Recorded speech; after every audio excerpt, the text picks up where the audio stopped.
To my channel Verma study 2020 बुकलाना। मैं UP board के छात्राओं के लिए क्लास 11th का ज्योग्राफी का मैं फुल कोर्स हिंदी माध्यम से कराऊंगा। यदि आप फुल कोर्स करना चाहते हैं तो मेरे चैनल को सब्सक्राइब कीजिए और बेल आइकन को प्रेस करना न भूलें, ताकि जो भी वीडियो मैं अपलोड करूं उसका नोटिफिकेशन आपको सबसे पहले मिल सके। प्यारे बच्चों, भौतिक भूगोल के मूल सिद्धांत में पहला चैप्टर चल रहा था। भूगोल एक विषय के रूप में इसमें हमने 3 वीडियो दे दिया है। आई बटन को क्लिक करके देख लें। आज जो है इस पाठ के अंत में जो क्वेश्चन दिया गया है इसके बारे में हम लोग अध्ययन करेंगे। अभ्यास में पहला है क्वेश्चन बहुवैकल्पिक प्रयोग। इसमें है निम्नलिखित में से किस विद्वान ने भूगोल शब्द ज्योग्राफी शब्द का प्रयोग किया? हेरोडोटस, गैलीलियो, इरेस्टोस्थनीज, अरस्तु। हमने कल बताया था कि जो ज्योग्राफी टर्म है या भूगोल के संस्थापक हैं वो इरेस्टोस्थनीज हैं। दूसरा प्रश्न है निम्नलिखित में से किस लक्षण को भौतिक लक्षण कहा जाता है? किस लक्षण को भौतिक लक्षण कहा जाता है? भौतिक का नाम लेते ही आपके मन में ये बात आ जानी चाहिए कि जो प्रकृति के द्वारा दिया गया हो, मानव के द्वारा दिया गया ना हो। अब देखो, विकल्पों बंदरगाह जिसे हम पत्तन कहते हैं मानव बनाता है, सड़क मानव बनाता है, जल उद्यान मानव बनाता है, मैदान प्रकृति द्वारा बनाया जाता है, इसलिए इसका उत्तर होगा मैदान। तीसरा स्तंभ फर्स्ट व सेकेंड को मिलाना है। हमने बताया था कि भूगोल जो भौतिक भूगोल है उसकी शाखाओं को जब हम अध्ययन करते हैं विज्ञान के रूप में तो उसे कहते हैं प्राकृतिक विज्ञान, और जो मानव भूगोल की शाखाएं हैं उनको हम अध्ययन करते हैं सामाजिक विज्ञान में। तो इसमें मिलाना है। देखिए, जनसंख्या भूगोल को हम जनसंख्या भूगोल को जब हम सामाजिक विज्ञान में कहेंगे तो जननांकिकी होगा। मृदा भूगोल का हम मृदा विज्ञान में, उसी तरह से जलवायु विज्ञान को मौसम विज्ञान में। तो अगर इसे मिलावें, जननांकिकी हो गया जनसंख्या से, मृदा भूगोल से, मौसम जलवायु से, इसके बाद सामाजिक भूगोल को हम समाज शास्त्र में। तो अब इसमें मिलाना एक का ब, हमारा पहले का मिलाया गया है स से, इसका मतलब कि ये उत्तर सही है घ। अब चौथा प्रश्न है निम्नलिखित में से कौन सा प्रश्न कार्य कारण संबंध से जुड़ा है? प्यारे बच्चों, थोड़ा सा ध्यान देने की बात है। कार्य का देखो, कोई भी कार्य अगर हम करते हैं, तो क्यों करते हैं, या प्रश्न पूछा जाता है कि इसका कारण क्या है। जैसे मान लो कि तुम पढ़ाई कर रहे हो, 11th में इस बार आए हो, तो कोई ये पूछ सकता है कि 11th में पढ़ने का कारण क्या है। तो इस अक्सर कार्य कारण जो है क्या से पूछा जाता है, इसका उत्तर होगा क्या। अब निम्नलिखित में से कौन सा विषय कालिक संश्लेषण का अध्ययन करता है? कालिक का मतलब 3 प्रकार का काल होता है, भूतकाल, भविष्यकाल, वर्तमान काल। तो जो पिछले काल का या समय का अध्ययन करता है किस में किया जाता है? इतिहास में। इतिहास बीती हुई बातों का तो अध्ययन करता है, पिछले काल में क्या क्या हुआ उनका अध्ययन इतिहास में किया जाता है। आगे जो है अगला प्रश्न है निम्नलिखित शब्द प्रश्नों के उत्तर लगभग 30 शब्दों में, छोटे छोटे प्रश्नों को इनको जवाब देना है। आप विद्यालय जाते समय किन महत्वपूर्ण सांस्कृतिक लक्षणों का पर्यवेक्षण करते हैं? क्या वे सभी समान हैं अथवा असमान? उन्हें भूगोल के अध्ययन में सम्मिलित करना चाहिए या नहीं? यदि हाँ तो क्यों?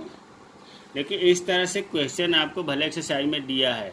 ज़्यादातर क्वेश्चन वही पूछा जाएगा जो आपको लिखवाया गया है। ये तो आपको एक प्रकार से रचनात्मक दिमाग को विकसित करने के लिए, सोचने की क्षमता को बढ़ाने के लिए इस प्रकार के क्वेश्चन दिए गए हैं। अब इसको देखो, इसमें रटने से काम नहीं चलेगा। ये कह रहा है कि जब आप स्कूल जाते हो तो सांस्कृतिक लक्षण, पहले तो ये ध्यान दीजिए, सांस्कृतिक लक्षण जो हमारा पर्यावरण होता है इन्वायरमेंटल, वो दो प्रकार का होता है। भौतिक पर्यावरण, जिसको हम प्राकृतिक पर्यावरण भी कहते हैं, दूसरा होता है सांस्कृतिक पर्यावरण। भौतिक पर्यावरण या प्राकृतिक पर्यावरण में जो प्रकृति द्वारा हमारे चारों ओर दिखाई देता है, प्राकृतिक पर्यावरण हुआ। जो मानव के द्वारा अपने ज्ञान, बुद्धि, विवेक से, शक्ति से जो पर्यावरण तैयार किया गया, वो सांस्कृतिक पर्यावरण हुआ।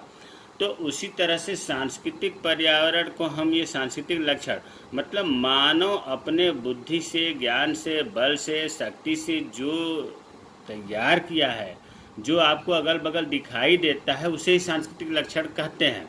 अब हमें उम्मीद है कि समझ में आ गया होगा। फिर जब आप जाते हो स्कूल तो मानव के द्वारा बनाए गए चीज़ क्या क्या दिखाई देता है, क्या वे सभी समान हैं? बिल्कुल समान नहीं होगा, असमान होगा। और उन्हें भूगोल के अध्ययन में सम्मिलित करना चाहिए या नहीं, इसका उत्तर हुआ करना चाहिए। और यदि हाँ मतलब चाहिए तो क्यों?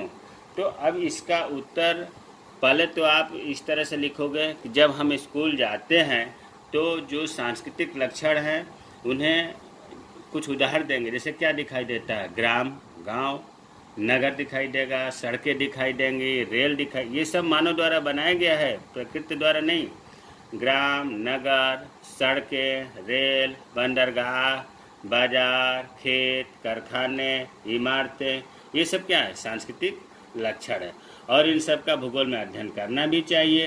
क्यों करना चाहिए? ताकि इनसे हमें पता चलेगा कि जो ये विभिन्न प्रकार के सांस्कृतिक लक्षण हैं उनका भौतिक पर्यावरण से, क्योंकि पर्यावरण दो प्रकार का होता है, भौतिक पर्यावरण, सांस्कृतिक पर्यावरण। तो ये जो मानवीय लक्षण या सांस्कृतिक लक्षण है, इनका भौतिक पर्यावरण से क्या संबंध है, अध्ययन होता है। अगला है, आपने एक टेनिस खेल का नाम है, इसके गेट को देखे होंगे, क्रिकेट के गेट के देखे होंगे, संतरा भी देखे होंगे और लौकी भी देखे होंगे। इनमें से कौन सी वस्तु की आकृति पृथ्वी की आकृति से मिलती जुलती है? आपने इस विशेष वस्तु को पृथ्वी की आकृति को वर्णित करने के लिए क्यों चुना है? प्यारे बच्चों, पहले छोटे बच्चों को सिखाया जाता था कि पृथ्वी गोलाकार है। बाद में जब थोड़े से बच्चे बड़े हुए तो उन्हें समझाया गया कि पृथ्वी जो है गोलाकार नहीं है, बल्कि अंडे की आकार की है। फिर उससे जब बड़ा बच्चा होता है तो ये कहा जाता है कि नहीं, पृथ्वी अंडाकार नहीं है, पृथ्वी नारंगी के आकार का है, संतरे के आकार का है। क्यों? क्योंकि संतरा जो है ऊपर और नीचे जिसे हम ध्रुव मान लेते हैं वो चपटी होती है कुछ, इसलिए पृथ्वी की जो आकृति है वो संतरे से मिलती ही जुलती है। क्यों मिलती जुलती है? क्योंकि इनका सिरों पर चपटा है। अब प्रश्न उठता है कि पृथ्वी की आकृति को वर्णित करने के लिए क्यों चुना जाता है? क्योंकि यह, जैसे अभी हमने बताया कि ध्रुवों पर संतरा की तरह चपटी होती है, इसलिए इसे चुनते हैं। इसका उत्तर होगा संतरा।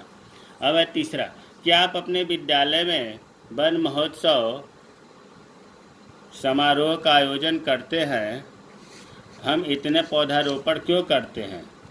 वृक्ष किस प्रकार पारिस्थितिकी संतुलन बनाए रखता है?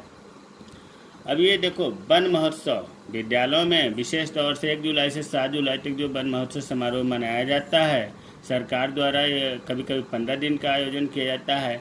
इसमें हम बहुत ढेर सारे पौधारोपण करते हैं। पौधारोपण क्यों करते हैं? प्रश्न पूछे, पौधारोपण क्यों करते हैं और ये पारिस्थितिकी संतुलन को किस प्रकार बनाए रखते हैं? प्यारे बच्चों, पौधारोपण तो हम इसलिए करते हैं क्योंकि हमें वनों से या वृक्षों से प्रत्यक्ष रूप से और अप्रत्यक्ष रूप से बहुत ढेर सारे लाभ हैं। प्रत्यक्ष का मतलब कि इससे जो है हमें ईंधन मिलता है, फल मिलता है, लकड़ी मिलती है, दवाइयाँ मिलती है, हरा चारा मिलता है। और अप्रत्यक्ष रूप से इनसे हमें शुद्ध हवा मिलती है, ये वर्षा कराने में सहायक होते हैं। तो ये अप्रत्यक्ष लाभ हुआ। अब प्रश्न पूछ रहा है कि इनका पारिस्थितिकी संतुलन से क्या, कैसे बनाए रखते हैं? तो देखो, सबसे बड़ी बात तो है कि इनके जब मिट्टी की जकड़े रखती है जड़ें, जब ऊपर से तेज़ बारिश आती है तो मिट्टी के कटाव को ये रोकते हैं और वन्य जीवों को आवास प्रदान भी करते हैं, छाया प्रदान करते हैं। ये भाप के द्वारा अर्थात वाष्पीकरण के द्वारा बादल बनाकर वर्षा कराने में सहयोग करते हैं। तो इस प्रकार से ये हमें पारिस्थितिकी संतुलन को बनाए रखते हैं।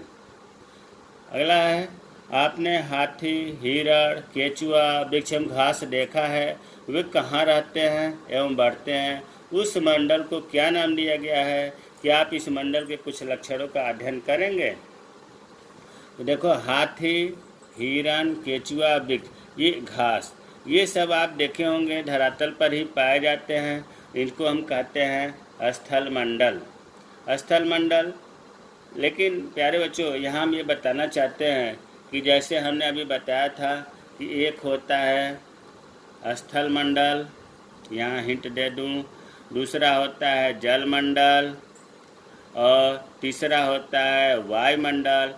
और इन तीनों को जहाँ संपर्क होता है, स्थल का भी, जल का भी, वायु का भी, इसे हम कहते हैं जैवमंडल। जैवमंडल में ही सभी जीवित प्राणी रहते हैं। तो अब आपको पता चल गया होगा कि उस मंडल का क्या नाम है। तो उस मंडल का नाम हो गया जैवमंडल, यही कहिए कि जीव मंडल। आप इस मंडल के कुछ लक्षणों का वर्णन करिए। कुछ लक्षण क्या है? इसमें क्या होता है? इसमें सभी प्रकार की सुविधाएं उपलब्ध होती हैं। ऑक्सीजन भी मिलता है, पानी भी मिलता है, रहने के लिए सूखा स्थल महाद्वीप भी मिलता है। तो इस वजह से जैवमंडल में जीव अच्छे तरह से अपना जीवन व्यतीत करते हैं। अगला प्रश्न है, आपको अपने निवास से विद्यालय जाने में कितना समय लगता है? मान लिया कि 30 मिनट लगता है। यदि विद्यालय आपके घर की सड़क के उस पार होता तो आपको विद्यालय पहुंचने में कितना समय लगता? जब घर से नज़दीक होगा, उस पार ही होगा, तो समय कम लगता। मान लिया कि 20 मिनट ही लगता। आने जाने के समय पर आपके घर एवं विद्यालय के बीच की दूरी का क्या प्रभाव पड़ता है? समय और दूरी, ये दोनों में प्रभाव पूछ रहा है। जब सीधी सी बात यह है कि समय कम होगा तो इसका मतलब कि दूरी कम होगी। समय ज़्यादा लगेगा तो दूरी ज़्यादा होगी। क्या आप समय को स्थान या इसके विपरीत स्थान को समय में परिवर्तित कर सकते हैं? तो इसका उत्तर होगा कि कैसे परिवर्तित कर सकते हैं। समय, जैसे मान लो कि 30 मिनट स्कूल जाने में लग रहा है, तो उसे स्थान में अगर हम दूरी को कम कर दें तो समय भी बदल जाएगा, तो परिवर्तित नहीं कर सकते हैं। अब है तीसरा, निम्नलिखित प्रश्नों के उत्तर 150 शब्दों में दीजिए। इसमें भी देखिए तार्किक प्रश्न हैं, इनको न रटा जा सकता है और न ही आपको लाइन टू लाइन लिख कर समझाया जा सकता है। ये तो बताने से और अपने दिमाग से ही इनके उत्तर समझे जाते हैं। तीसरा है, आप अपने परिस्थान से, मतलब जहाँ रह रहे हैं, का अवलोकन करने पर पाते हैं कि प्राकृतिक तथा सांस्कृतिक दोनों तथ्यों में भिन्नता पाई जाती है। जहाँ पर रह रहे हैं, प्राकृतिक अभी मैंने बताया कि प्रकृति द्वारा जो दिया गया है, सांस्कृतिक जो मानव द्वारा दिया गया है, इन दोनों के लक्षणों में, इन दोनों के तथ्यों में भिन्नता पाई जाती है, बहुत भिन्नता पाई जाती है। सभी वृक्ष एक ही प्रकार के होते भी नहीं हैं, सभी पशु पक्षी भी एक प्रकार के नहीं होते हैं, भिन्न भिन्न होते हैं। ये सभी भिन्न तत्व धरातल पर पाए जाते हैं। क्या अब आप ये तर्क दे सकते हैं कि भूगोल प्रादेशिक या क्षेत्रीय भिन्नता का अध्ययन है? हाँ जी है। क्यों है? क्योंकि क्षेत्रीय भिन्नता से या विभिन्न प्रकार के प्रादेशिक भिन्नता से हम इनके बारे में, देखो, जो टुंड्रा प्रदेश के जीव जंतु हैं, वनस्पतियाँ अलग है, भूमध्य रेखीय जलवायु वाले प्रदेश के जीव जंतु वनस्पतियाँ अलग हैं, उष्णकटिबंध के अलग हैं। तो जो क्षेत्रीय भिन्नता है, ये जीव जंतु वनस्पतियाँ, ये सब में भिन्नता पाई जाती है। इसमें आप पहले ही, अगला क्वेश्चन है, आप पहले ही भूगोल, इतिहास, नागरिक शास्त्र, अर्थशास्त्र का सामाजिक विज्ञान से, अभी हमने बताया था इससे पहले कि भूगोल 2 प्रकार का होता है, मानव भूगोल और भौतिक भूगोल। भौतिक भूगोल का संबंध प्राकृतिक विज्ञान से है और मानव भूगोल का संबंध सामाजिक विज्ञान से है। कल वाले वीडियो में बहुत अच्छी तरह से लिख करके बताया था। तो अब आप समझ गए होंगे कि भौतिक भूगोल को प्राकृतिक विज्ञान और मानव भूगोल को सामाजिक विज्ञान के घटक के रूप में अध्ययन कर चुके हैं। इन विषयों में समाकलन का प्रयास उनका अंतरिक्ष पृष्ठ पर प्रकाश डालते हुए कीजिए। जो हमने अभी इससे पहले बताया था, एक तालिका में बताया था कि भौतिक भूगोल का संबंध प्राकृतिक विज्ञान से, जैसे भू आकृति भूगोल को हमने दिया था भू विज्ञान। उसी तरह से मानव भूगोल में दिया था कि जनसंख्या का जनांकिकी से, समाज विज्ञान का समाजशास्त्र से। तो ये जो तालिका बताया गया है वो चीज़ इसमें लिखना है कि पूरे जो भूगोल है वो सभी विषयों का अध्ययन करता है, अर्थात ये समाकलन टोटल ये इसके अंतर्गत आ जाते हैं। तो ये इसमें मानव भूगोल का समाजशास्त्र से, भौतिक भूगोल का प्राकृतिक विज्ञान से जो बताया गया वो इसमें आएगा। प्यारे बच्चों, इस प्रकार ये हमने एनसीईआरटी के लास्ट में जो क्वेश्चन दिए गए थे इस पर हमने एक वीडियो बनाकर समझाने का प्रयास किया। जय हिंद, जय भारत।